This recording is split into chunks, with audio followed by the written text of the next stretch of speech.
வணக்கம். நான் உங்கள் ஹீலர் சதீஷ்குமார் பேசுகிறேன். நாம் இன்றைக்கி பார்க்க போகிறது துவாரபாலக முத்ரா. துவாரம் என்றால் வாசல் இல்லை நுழைவு வாயில் என்று சொல்லுவாங்க. பாலகா என்றால் பாதுகாவலர்கள் என்று சொல்லுவாங்க. இப்போ கோயிலுக்கெல்லாம் போகிறோம்னா கருவறைக்கு முன்னாடி பார்த்தீங்கன்னா துவாரபாலகர்கள் இருப்பாங்க. ஸோ அவங்க அந்த முத்ரா வச்சுருப்பாங்க. இந்த முத்ரா பண்ணுறதுனால என்ன பெனிஃபிட்னு பார்த்தீங்கன்னா, நம்மளுக்கு நல்ல ஒரு பாதுகாப்பு கிடைக்கிற மாதிரி ஒரு எண்ணங்கள் நல்லா ஏற்படும். ஒரு பாசிட்டிவ் வைப்ரேஷன் ஏற்படும்.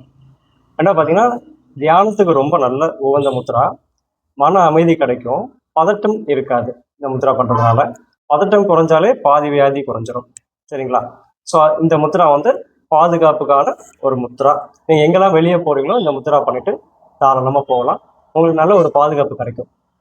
ஸோ நம்ம இந்த முத்ரா எப்படி பண்ணலான்ட்டு பார்க்கலாம். ஃபஸ்ட்டு நம்மளோட இந்த 3 விரலை மடக்கின மாதிரி வச்சுட்டு, இந்த நடுவரல் இருக்குல்ல, நடுவரலோட இந்த ஃபஸ்ட்டு ஜாயிண்ட் இருக்குது பார்த்தீங்களா, இந்த ஜாயிண்டில் வச்சுட்டு ஆள்காட்டி வரலாம் நீட்டி வச்சுங்க. ஸோ இதுதான் இந்த முத்ரா.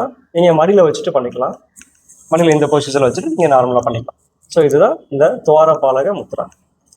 நன்றி, வணக்கம்.